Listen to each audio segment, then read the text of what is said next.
test pour l'intro. J'ai envie de lire. Je me sens pas bien.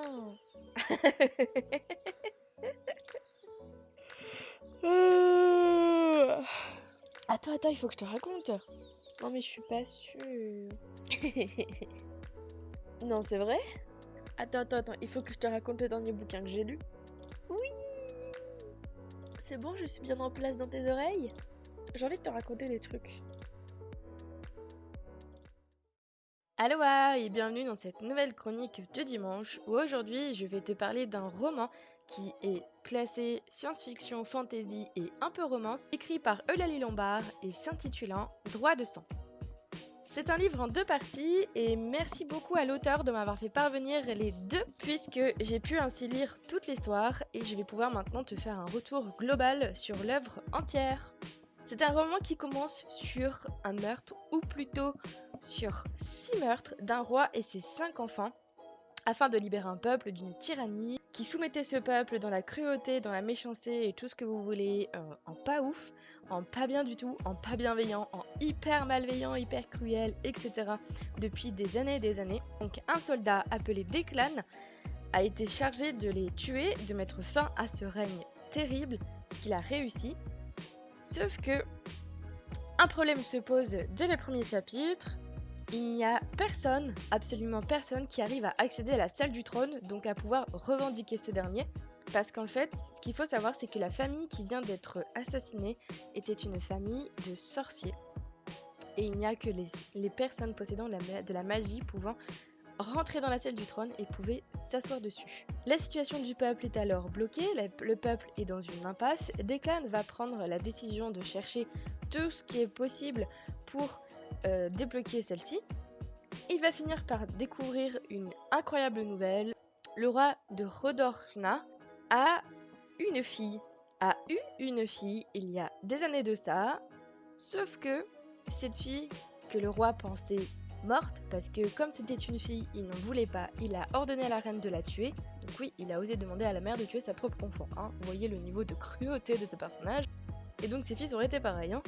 Sauf que cet enfant n'a pas été tué. La reine de son temps a organisé tout un plan pour la mettre en sécurité à des lieux et des lieux de là. Et on redécouvre cette jeune fille grâce à Declan. Il va donc retrouver l'enfant royal dans un orphelinat où elle a été abandonnée 17 ans plus tôt.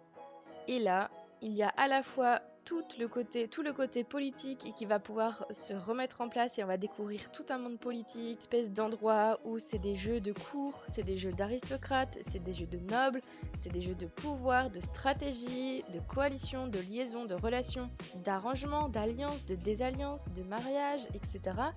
Et en même temps, on a également toute une romance qui va s'installer entre Declan, donc le soldat qui a tué le roi et ses 5 fils, et la princesse, qui est donc la fille du roi. Donc vous sentez là toute la problématique, toute l'épine de la situation où c'est le meurtrier qui tombe amoureux de l'enfant qui a fait orphelin. Voilà, ça c'était très intéressant. Donc place maintenant à mon avis global. J'ai beaucoup aimé l'histoire. Ce que j'ai beaucoup aimé, c'est ce côté romance. Alors attention, c'est très rare que je dise ça parce que moi de base la romance c'est pas du tout mon truc, mais là ça a été très bien mis entre les lignes et très bien exploité de bout en bout. Enfin, sur les tout derniers chapitres de la 2e partie, j'étais là, mais est-ce que enfin ça y est, mais maintenant, et là J'étais vraiment à fond dedans, tout du long d'ailleurs, pas qu'à la fin, mais vraiment il y a un espèce de crescendo d'intensité qui se fait tout au long de l'œuvre et qui est très bien fait de la part de l'auteur. Et en même temps, il y a toute une part de ce que je te disais, tout ce qui est politique, tout ce qui est jeu de cour, jeu de royaume, etc. Tout ça a été très bien décrit, je trouve qu'on comprend bien toutes les implications qu'il y a entre les différents personnages, entre toutes les relations des personnages, entre le fils de truc et la fille de machin et la cousine de machin. Et en fait, eux, ils sont mariés avec le neveu de machin pour pouvoir faire agrandir et faire prospérer la lignée. Et puis eux, ils vont organiser des jeux avec truc pour en fait négocier un accord commercial qui va leur permettre d'être plus puissants. Mais en échange, ils vont pouvoir avoir leur protection de machin. Enfin, tout ce beau petit monde est très bien décrit. Je trouve qu'on s'est pas perdu. Il y avait pourtant beaucoup de personnages. Mais comme ils nous sont présentés au fur et à mesure que la princesse, qui s'appelle Esilt, Elle découvre petit à petit tous ces liens qui sont tissés les uns entre les autres, toutes ces relations, tout ce qui est important, tout ce qui permet en fait de faire tourner la politique de son royaume, de Rodorna et des royaumes alentours. Sauf que ce qui est compliqué déjà, c'est qu'elle arrive sur le trône. Elle va pas arriver d'ailleurs sur le trône tout de suite. C'est comme elle est jeune, elle est récupérée donc à 17 ans. Elle ne pourra monter sur le trône qu'à 19 ans, donc elle assiste en fait à 2 ans de formation. Une espèce de 2 ans d'apprentissage de reine, on va dire. Ça lui permet de comprendre tous ces enjeux-là, de comprendre qu'est-ce qu'une bonne reine doit faire, ne doit pas faire, dans quelle manière elle doit se tenir, dans quelles conditions, avec quelle personne elle doit être vue, etc., etc. Tout ça, toute cette vie de cour, de noble, de règles, de lois, de relations, de liaisons, etc. Ça a été très bien décrit. En tout cas, j'ai pas du tout été perdue. C'est vraiment très agréable à découvrir au fur et à mesure. Et comme on découvrait ça à travers les yeux de l'orpheline, donc d'Esilt, ça nous permettait d'avoir un espèce de regard vraiment totalement déconnecté et de pouvoir comprendre toutes les subtilités et ce qui sautait aux yeux ou pas. Parce qu'en plus, elle était très bien entourée, donc Declan l'aidait, la soutenait beaucoup, mais elle a aussi, de par sa gentillesse et de par son caractère très doux, très bienveillant, elle va s'entourer de servantes et de soldats qui vont être très à l'écoute et qui vont pouvoir pas mal l'aider, qui vont être très gentils avec elle et qui vont être un vrai soutien.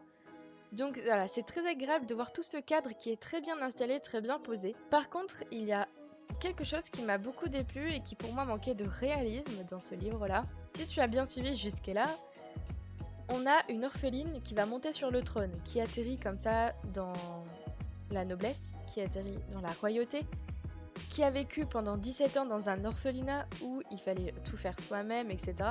Alors, petite parenthèse, ça c'était très drôle parce que comme elle a toujours appris à toujours se débrouiller, elle va appliquer ça au cours de son apprentissage de reine et donc elle va vouloir ramasser elle-même ses affaires, elle va vouloir ramasser elle-même ses bêtises quand elle fait tomber quelque chose et tout, et du coup ça donne à des situations improbables où les autres rois sont effarés, ou les autres reines, où les nobles sont effarés de la voir s'abaisser entre guillemets à des tâches domestiques alors qu'elle est une reine et en plus d'un pays le plus riche qui existe. Donc voilà, bref, parenthèse fermée.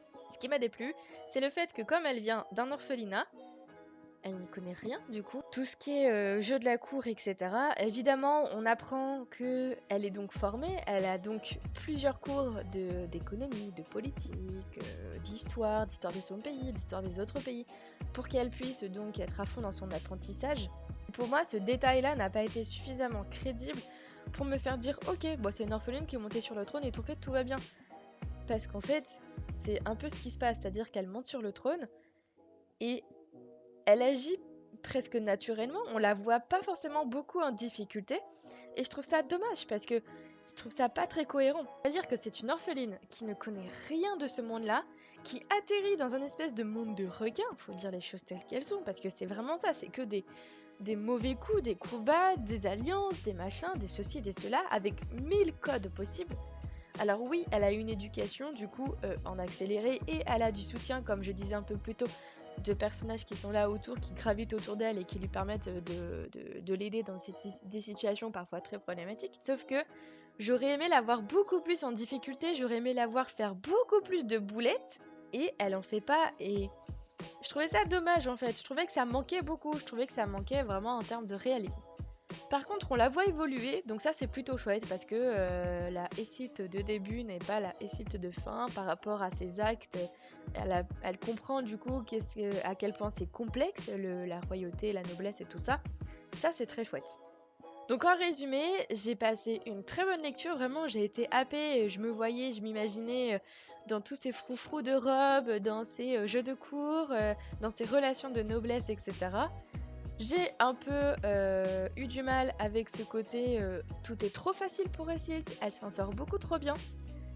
J'ai adoré, et j'en ai pas parlé jusque-là, de tout l'apport magique qu'il y a, du coup des pouvoirs qu'Esilt a, parce que comme c'est une enfant de la famille de Rodorna, on la voit qu'elle les découvre, alors plus ou moins parce qu'elle les avait déjà un peu découvert à l'orphelinat. Ça c'était chouette, de savoir qu'en fait elle les découvre pas en même temps que son origine royale.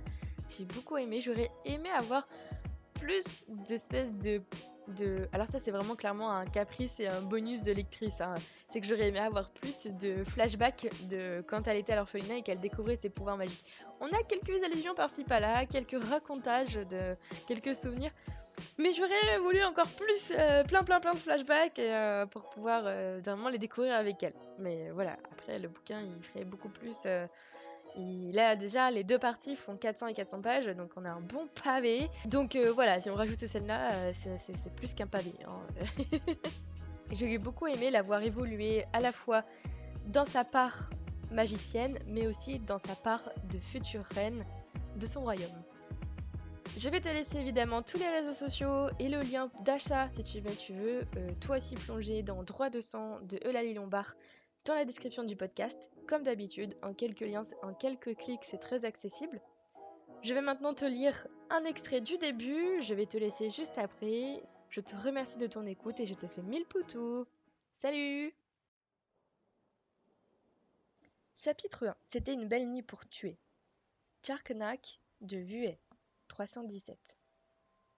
La broussaille sèche ne craquait pas, les branches ne se rompaient pas, la terre ne gardait pas de traces des pas des soldats, comme si la nature elle-même approuvait l'horreur qui allait suivre. Les animaux s'enfuyaient silencieusement, laissant l'espace libre aux hommes surentraînés qui marchaient, respiraient et pensaient à l'unisson. L'odeur d'eucalyptus flottait dans l'air, accentuant chaque détail, chaque sensation. Quand l'édifice se dessina au milieu des champs et des arbres, baigné par la lumière blanche de la lune, il prit des airs de rêve. Le palais était immensément long et portait ce prestige que seuls les bâtiments vieux de plusieurs siècles possédaient. Il était logé au pied d'une haute falaise qui semblait l'entourer de ses bras de pierre, préservant toute la partie nord d'une entrée fortuite. De la grande aile principale en coulaient deux autres, qui morcelaient la cour de sable doré, isolée du reste du monde par une haute grille en fer forgé. Le contraste entre la pureté de la poussière et la noirceur des roches du palais conférait à l'endroit une aura mystique de puissance. À une heure aussi avancée de la nuit, il aurait dû subsister des fenêtres allumées, mais ce n'était pas le cas. Un homme prit la tête des troupes. Il était légèrement plus grand que ses confrères, avec des épaules carrées et des bras musclés. Il avait une prestance qui poussait les soldats à le suivre, soumis, obéissants. D'un signe de la main, il donna ses indications et tous suivirent. Après avoir passé les grandes grilles dans l'ombre de la falaise de l'Est, le chef passa sa main sur la paroi rêche du mur, à la recherche de la corde promise. Il s'en saisit et tira dessus pour vérifier qu'elle était solidement attachée, puis se hissa jusqu'au deuxième étage à la seule force de ses bras. Il atterrit dans une pièce vide à l'air surchargé de poussière. Dans l'encadrement de la porte, une silhouette massive l'attendait. Chef des armées de Sa Majesté de Beaufurcil ? Ces hommes vinrent l'encadrer, triomphants. Lui-même. Tout est prêt ? Oui, nous devons faire vite. La silhouette s'effaça dans le couloir, les invitant à la suivre. D'un pas dépourvu de bruit, les soldats s'infiltrèrent dans le palais endormi. Chaque fois qu'ils croisèrent un garde en faction, ils retinrent leur souffle de peur d'être découverts, mais chaque fois, l'homme salua discrètement la silhouette en tête avant de détourner le regard. L'atmosphère était étouffante et pesait sur leurs épaules tendues. L'air était chargé de peur, de haine, de doute, d'espoir, un mélange douloureux. Un mélange propice à cette nuit hors du commun qui allait bouleverser l'histoire d'un royaume et même d'un continent tout entier.